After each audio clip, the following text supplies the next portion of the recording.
नमस्कार, मैं हूं विवेक और आप देख रहे हैं आपकी आवाज़। तो 2 चरण का मतदान समाप्त हो गया और उन दोनों चरण के बारे में हम लोगों ने विस्तृत बात की। पूरे भारत में आखिर स्थितियां क्या बनती नज़र आ रही हैं इसको लेकर के। अब तीसरे चरण का मतदान है। तीसरे चरण में 7 मई को वोट डाले जाएंगे। तो उत्तर प्रदेश को इस बार हम लोग अभी समझ रहे हैं। इससे पहले हम लोगों ने मैनपुरी, फिरोज़ाबाद, आगरा और फतेहपुर सीकरी की सीटों पर अपना विश्लेषण किया था कि आखिर वहाँ जातीय समीकरण क्या है, राजनीतिक परिस्थितियाँ क्या हैं और भविष्य के लिए क्या संभावनाएं नज़र आ रही हैं। आज एक और सीट की बात करेंगे। तो आज बात करेंगे हाथरस की। हाथरस सुरक्षित सीट की बात करते हैं।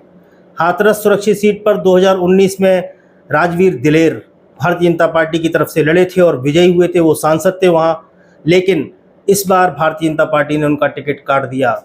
और इस बीच एक और दुखद घटना हुई कि राजवीर सिंह दिलेर का हार्ट अटैक से निधन हो गया। तो बीजेपी ने यहाँ अनूप वाल्मीकि को अपना प्रत्याशी बनाया है।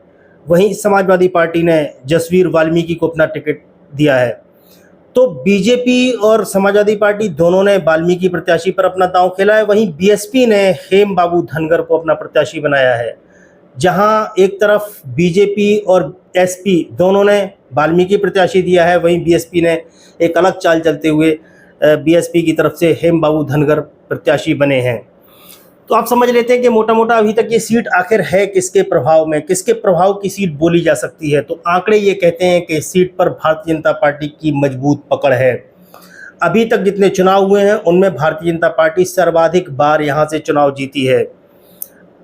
कांग्रेस 1962, 1967, 1971 और 1984 इंदिरा गांधी जी की मृत्यु के बाद यहाँ जो लहर चली थी 1984 में कांग्रेस पार्टी जीती और उसके बाद से आज तक कांग्रेस यहाँ से कभी चुनाव नहीं जीती। इसके इतर अगर जनता पार्टी, जो कि पहले भारतीय जनता पार्टी थी, उसने 2 बार सीट जीती और भारतीय जनता पार्टी ने 1991, 1996, 1998, 1999, 2004, 2009, 2014 और 2019 का चुनाव जीता। यानी 7 बार यहाँ चुनाव जीता है भारतीय जनता पार्टी ने। 2 बार यहाँ जनता पार्टी, जो कभी भारतीय जनता पार्टी बाद में आगे चल के बनी, उसने चुनाव जीता है। 2009 में इस सीट पर लोकदल ने चुनाव जीता, लेकिन ध्यान रहे कि लोकदल उस समय भारतीय जनता पार्टी के साथ मिलकर के चुनाव लड़ी, यानी ये भी उन्हीं के खाते में जाएगी। अब संभावनाएं क्या हैं, अभी की वर्तमान परिस्थितियों में संभावनाएं क्या है, इसके लिए वहाँ जातीय समीकरण को एक बार खंगालना पड़ेगा, देखना पड़ेगा, क्योंकि उत्तर प्रदेश का चुनाव बहुत हद तक जाति और धर्म के आधार पर निर्धारित होता है। इस बार चूंकि धर्म का कार्ड नहीं चल रहा है, भारतीय जनता पार्टी की लाख कोशिश करने के बावजूद भी लोग महंगाई और बेरोजगारी को बड़ा मुद्दा बनाए हुए हैं। इस समय भारतीय जनता पार्टी के प्रति कुछ असंतोष भी है, लेकिन चूंकि सीट एक मजबूत सीट रही है भारतीय जनता पार्टी की, तो इतना आसान नहीं है इस सीट के बारे में कुछ भी कहना। जातीय समीकरण क्या कहते हैं, तो जातीय समीकरण ये कहते हैं कि इस सीट पर 3 लाख एससी मतदाता हैं, अनुसूचित जाति के 3 लाख मतदाता हैं, जिसमें धनगर जाति के 1 लाख मतदाता हैं, जिसको बीएसपी ने अपना कैंडिडेट बनाया। आप सोचिए कि 3 लाख एससी मतदाताओं में केवल 1 लाख धनगर मतदाता है जो कैंडिडेट बीएसपी ने दिया उस कास्ट से। क्षत्रियों की संख्या यहाँ काफ़ी तादाद में है, 2.5 लाख क्षत्रिय हैं, ब्राह्मण 1.5 लाख हैं, जाट वोट भी बहुत है इस सीट पर, 1,80,000 जाट वोट हैं, वैश्य समुदाय के 1,25,000 वोट हैं, मुस्लिम समुदाय के वोट भी बहुत महत्वपूर्ण हो जाते हैं, 1,45,000 मुस्लिम मतदाता इस क्षेत्र में हैं, जबकि यादव मतदाताओं की संख्या 1 लाख है। लेकिन इस सीट से कभी समाजवादी पार्टी या बहुजन समाज पार्टी चुनाव नहीं जीती है। भारतीय जनता पार्टी हमेशा से इस सीट पे बहुत मजबूत स्थिति में रही है। अब इस चुनाव की स्थितियां अगर देखें तो क्या बनती हैं, इस पर अगर निगाह डालें तो आप समझ लीजिए कि क्षत्रियों का जिस तरह से एक बहिष्कार चल रहा है, पूरे देश में एक आंदोलन चला गुजरात से, और उसके बाद वो लहर बनते बनते उत्तर प्रदेश तक आई और उत्तर प्रदेश में कुछ ऐसा घटा कि वीके सिंह जी का टिकट कटा, सतपाल सिंह जी का टिकट कटा, और क्षत्रियों में एक तरह से ये लगा कि जैसे उनको उपेक्षित किया गया। तो इससे बहुत आक्रोशित हैं खासतौर से पश्चिमी उत्तर प्रदेश के क्षत्रिय, और उन्होंने पूरे चुनाव में भाजपा का बहिष्कार करने का फैसला लिया। या तो उन्होंने पूरी तरह बहिष्कार किया या भारतीय जनता पार्टी को हराने वाले प्रत्याशी को उन्होंने वोट किया है। ये ट्रेंड हाथरस में भी है, लेकिन उतनी प्रबल स्थिति में दिखाई नहीं दे रहा है। हो सकता है कि ये आने वाले समय में धीरे धीरे और बढ़े, तो इसका नुकसान भारतीय जनता पार्टी को हो सकता है। ब्राह्मण मतदाताओं में भी आक्रोश है। और उत्तर प्रदेश के बारे में आपको एक बात बता दें, अंदर खाने जो खबर चल रही है वो ये कि ब्राह्मण और ठाकुर मतदाता इस बार बीजेपी को कुछ सबक सिखाने के लिए तैयार हुआ है। उन लोगों का मानना ये है कि उत्तर प्रदेश में योगी जी हमारे नेता हैं, योगी जी को जब ज़रूरत पड़ेगी, विधानसभा का चुनाव आएगा तो हम योगी जी को वोट देंगे, लेकिन मोदी जी के नाम पे लोग वोट देने को राजी नहीं हैं। इसका सबसे बड़ा एक उदाहरण अभी सामने आया कि पिछले 1-2 दिन पहले ही कानपुर में अमित शाह जी ने एक बड़ी मीटिंग बुलाई, जिसमें बुंदेलखंड और अवध के जो उनके बड़े पदाधिकारी थे उनकी मीटिंग बुलाई। वहाँ उन्होंने अपने प्रदेश अध्यक्ष को भी बुलाया, लेकिन मुख्यमंत्री योगी आदित्यनाथ जी को नहीं बुलाया। तो कुछ न कुछ तो भीतर भीतर पक रहा है, जो भारतीय जनता पार्टी के लिए बड़ा चिंता का विषय है।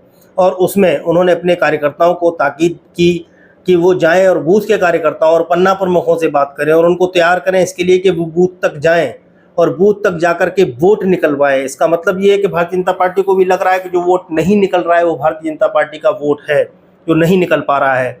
जो वोट परसेंटेज घट रहा है वो भारतीय जनता पार्टी के लिए चिंता का विषय बना हुआ है। इसको लेकर के गृह मंत्री अमित शाह ने कमान संभाली है उत्तर प्रदेश में, जो कानपुर में उन्होंने मीटिंग की है।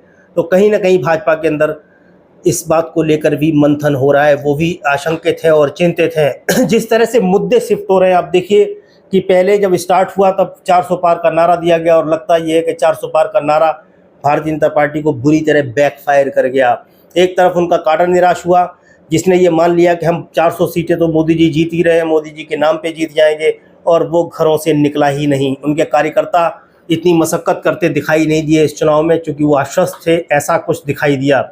दूसरी तरफ भारतीय जनता पार्टी के कार्यकर्ताओं में अजीब तरह की नाराज़गी भी थी कि वो जहां जा रहे थे उनको विरोध का सामना करना पड़ रहा था। जैसे अभी खबरें आ रही हैं कि फतेहपुर सीकरी में जो भारतीय जनता पार्टी के प्रत्याशी हैं वो किसान यूनियन के, जो उनकी भारतीय जनता पार्टी की किसान विंग है, उसके राष्ट्रीय अध्यक्ष भी हैं, और उनको किसानों का भारी विरोध झेलना पड़ रहा है। फतेहपुर सीकरी तो बीजेपी के लिए बहुत मुश्किल सीट हो गई। तो ये सब कुछ जो चल रहा है वो भाजपा के लिए बहुत चिंताजनक है। लेकिन यहाँ हाथरस में जो भाजपा की एक मजबूत सीट है उस पर ये कितना प्रभाव डाल पाएगा, ये आने वाला वक्त बताएगा। जबकि समीकरणों के आधार पर देखें तो यहाँ भाजपा को बसपा चुनौती देती हुई मालूम पड़ रही है, क्योंकि उन्होंने अपना धनगर प्रत्याशी बनाया, हेमबाबू धनगर को वहाँ टिकट दिया है, जबकि 3 लाख SC मतदाताओं में 1 लाख धनगर वोट है। दूसरी तरफ मुस्लिम वोट भी इस सीट पर अच्छा खासा है, 1,45,000 मुस्लिम प्रत्याशी मुस्लिम वोटर भी हैं। दूसरी तरफ समाजवादी पार्टी के फेवर में अगर देखते हैं तो 1 लाख यादव मतदाता है। जसवीर वाल्मीकि कितना वाल्मीकि समुदाय का वोट या SC वोट काट पाते हैं, ये देखने लायक चीज़ होगी। दूसरा, भारतीय जनता पार्टी का जो कोर वोट है उनमें क्षत्रिय, ब्राह्मण, जाट, वैश्य, ये वोट कोर वोट माना जाता है भारतीय जनता पार्टी का। इसकी एक बहुत बड़ी संख्या है, बड़ी तादाद में यहाँ वोट है। लेकिन अगर पिछले दिनों की तरह यहाँ भी ब्राह्मण और क्षत्रिय मतदाताओं का बहिष्कार या भाजपा का विरोध जारी रहा तो भाजपा के लिए मुश्किलें हो सकती हैं। लेकिन मोटा मोटा देखने में अभी तक ये लगता है कि Bharatiya Janata party upper hand पर है और वो बहुत मजबूत स्थिति में है। इतनी आसानी से ये नहीं माना जा सकता है कि हाथरस की सीट से भारतीय जनता पार्टी हार जाएगी। लेकिन दूसरी तरफ इन सब तमाम परिस्थितियों को ध्यान में रखते हुए ये भी कहा जा सकता है कि मुकाबला बहुत कड़ा है, बहुत नज़दीकी है। समाजवादी पार्टी और बहुजन समाज पार्टी, ख़ास तौर से बहुजन समाज पार्टी, यहाँ भारतीय जनता पार्टी को कड़ी टक्कर दे सकती है।